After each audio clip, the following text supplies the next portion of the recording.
He carried her for 10 seconds, but suffered for hours. Rain had been falling since early morning. The mountain path was muddy and thick fog covered the road ahead. 2 monks walked silently through the rain. The older monk walked in front. His steps were slow and steady. He did not walk like a man in a hurry. He did not walk like someone trying to escape anything. He simply walked, as if the rain did not bother him, as if wet shoes were not a problem at all. Behind him walked a younger monk. He was known as a disciplined man. He had never been late for morning prayer. He followed every rule carefully. He spoke little and trained hard. People often said, "That young monk will become a great master some day." The young monk did not mind hearing that. Actually, he liked it. He truly wanted to become a good monk, more honest than others, more disciplined than others. But recently, something had changed inside him. Even though he had practiced for many years, his mind had become easier to disturb.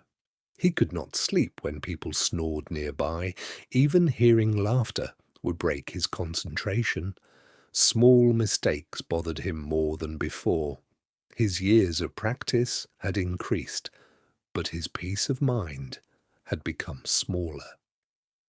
The older monk suddenly asked, "Are you tired?" "No," the young monk answered right away, but that was not the truth. His ankles hurt, his clothes were wet, and his mood was getting worse. The older monk simply nodded, as if he already knew. For some reason, that bothered the young monk even more. After several hours, they finally reached a river. Because of the heavy rain, the water was moving fast and looked dangerous. Normally, crossing the river would have been easy. Not today. Standing beside the river was a young woman. Her clothes were soaked, and her shoes were covered in mud. When she saw the monks, she quickly walked toward them. "Excuse me, I really need to cross, but I'm too scared." The young monk immediately looked away. Monks were not supposed to touch women. That was one of the basic rules. But the woman was trembling. The river was rising higher, and it looked dangerous for her to cross alone. Then the older monk quietly said, "Come here." Without hesitation, he lifted the woman into his arms. The young monk froze. What is he doing? He could hardly believe it. The older monk slowly crossed the river. The strong water soaked his robe even more, but his face remained calm. When they reached the other side, the woman bowed again and again. "Thank you so much, truly." The older monk smiled softly. "Please, be careful." Then he calmly continued walking down the road. But for the young monk, the moment did not end there. From that point on, his mind became noisy. How could he do that? What about the rules? What if someone saw him? Is he really a true monk? The thoughts would not stop. He thought while walking. He thought while breathing. The same scene kept replaying again and again in his mind. As time passed, something strange began to happen. His body was tired, but his mind felt even more exhausted. The sound of birds annoyed him. His wet clothes irritated him.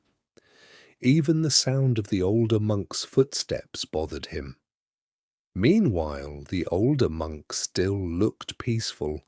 Sometimes he even smiled while listening to the rain. The young monk could not understand it.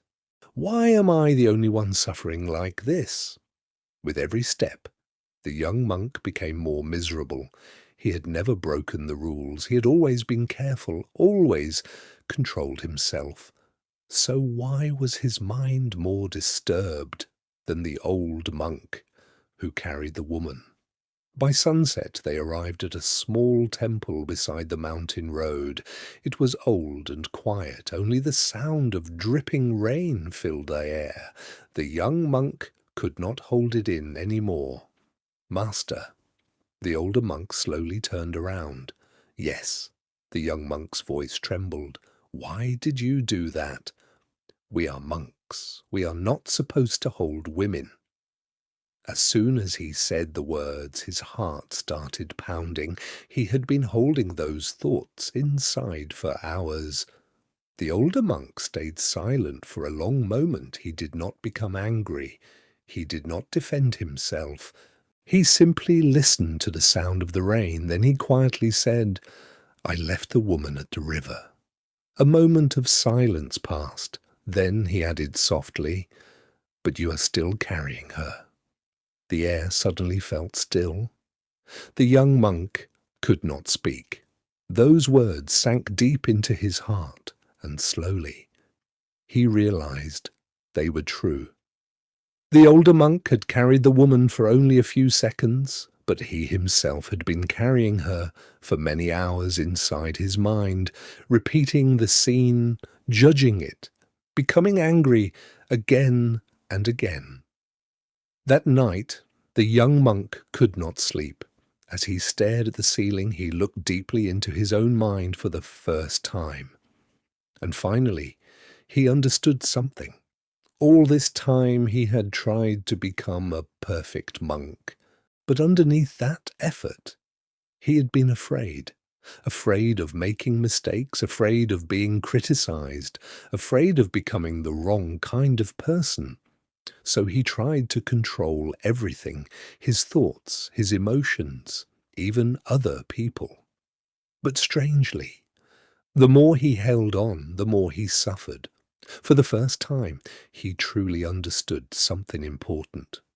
What exhausts people most is not always the event itself. It is replaying the event again and again inside the mind. Holding on to something long after it has already ended, that is what creates deeper suffering. The next morning, the rain had stopped.